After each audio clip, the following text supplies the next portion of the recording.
But within this sea of prosperity, there are not just islands, but sometimes mainlands of deprivation. Today, in our region, we are witnessing the highest rate of inequalities ever witnessed. And as we know, inequalities in social, economic terms are not sustainable in the long run.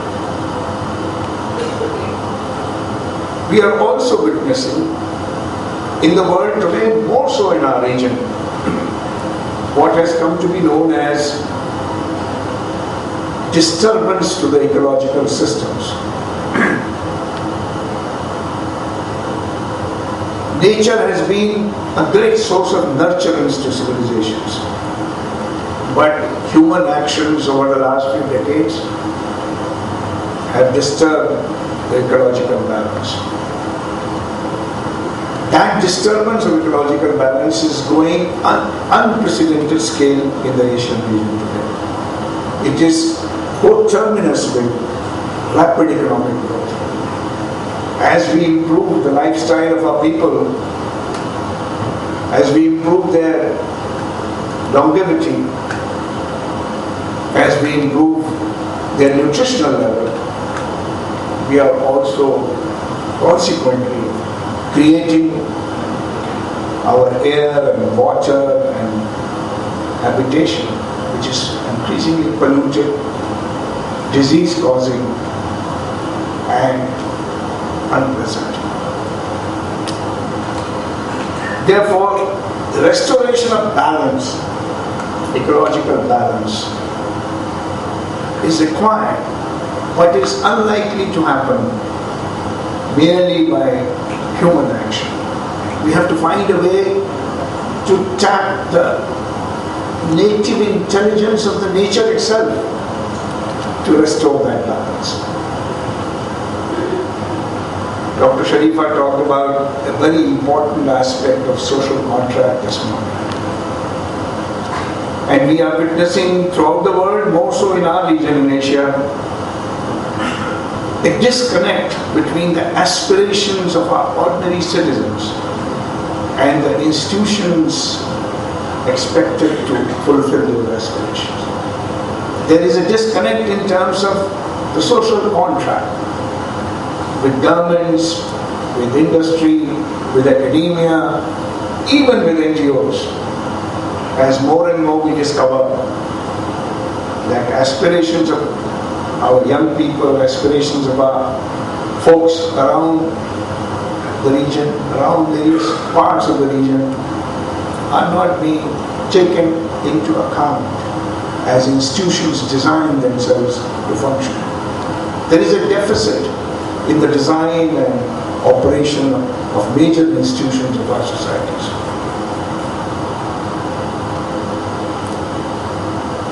It is within this context that we have to ask the question, how that restoration of ecological balance, how that overcoming of extreme inequality, and how that creation of a new social contract will happen. I believe that knowledge is going to play a very significant part in this.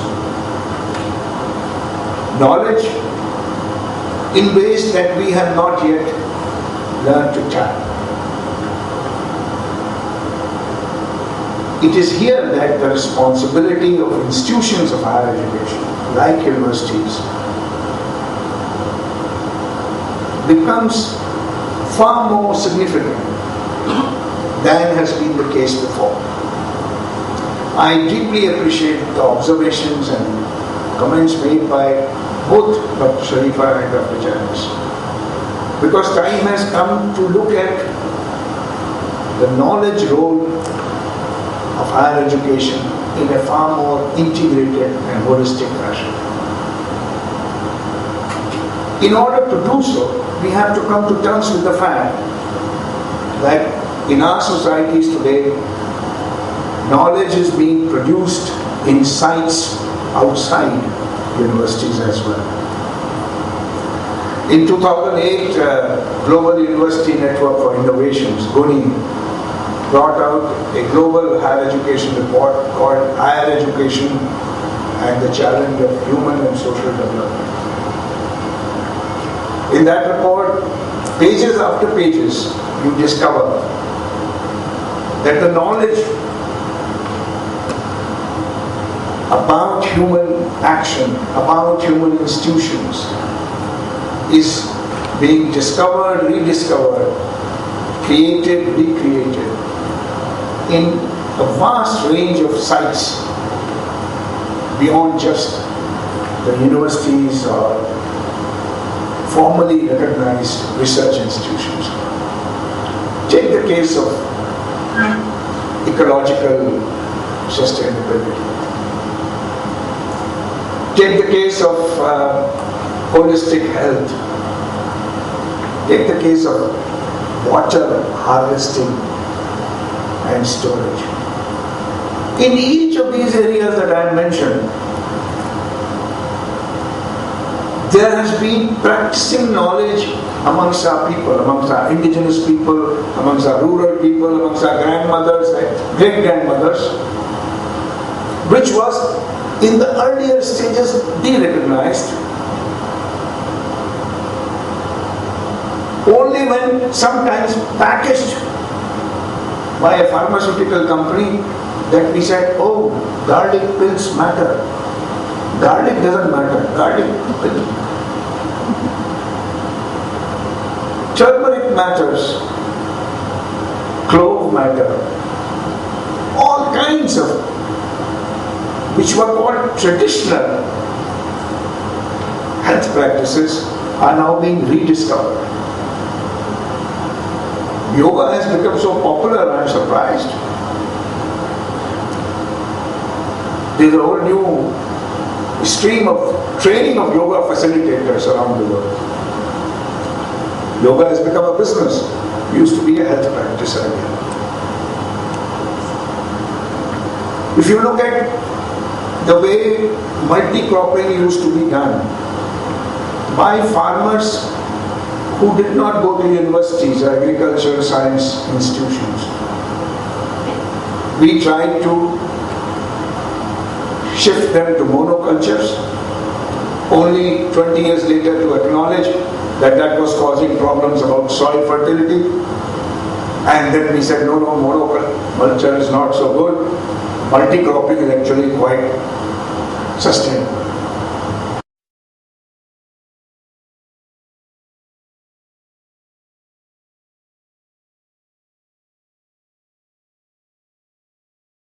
Creating the capacity to systematize that knowledge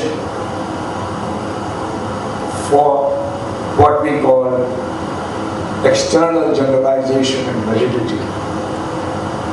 That capacity is the support that institutions of higher education can provide. Therefore, I would like to suggest that in today's world, the biggest challenge is not to say that we have the knowledge that needs to be mobilized, but to identify sites and locations of various modes and cosmologies of knowledge, discover them, rediscover them, connect them, reconnect them, so that new ways of understanding our reality and new solutions to deal with those challenges are created. This is only possible when we in institutions of higher education are open to the possibility that others outside such institutions may as well be legitimate knowledge producers. Historically, for a variety of reasons, we have appropriated to ourselves the sole distinction and qualification of being knowledge producers. I think that is the first challenge that we need to address as we move forward. Many examples that Janice was beginning to offer, and those which are mentioned in the books edited by David Watson and others that were referred to this morning, are examples where initiatives from the institutions of higher education were not on the basis of what we know that we can teach, but on the basis of how can we co-construct knowledge, how can we co-discover solutions to problems which are not very simply definable in today's context. I would like to therefore suggest that we look at the possibility that partnerships in knowledge mobilization, knowledge utilization, knowledge discovery, rediscovery are likely to be challenging. They're likely to be challenging because we have to learn to deal with dissimilar others. Just as universities and institutions of higher education may carry a certain worldview and perspective about communities and community organizations, let me assure you that the reverse is also true. Communities and community organizations also have certain perspectives about institutions of higher education. It is not merely a question of invitation that we will offer and they will say yes, because they are also suffering from histories of exclusion and they are likely to be resistant, suspicious, and sometimes difficult in dealing with such partnerships. We have to understand that their fears about engaging with institutions of higher education are rooted historically in communities' experience of being put down, of feeling disempowered, feeling worthless. The examples that were given by Dr. Sharifa with respect to the youth at risk, self-doubt, questions about self-esteem, a lack of confidence in one's own abilities, in what we know, what we can do, those result in many a times counterproductive individual and collective behaviors, which we need to understand, create a space to talk about and overcome those histories of divisions and separations.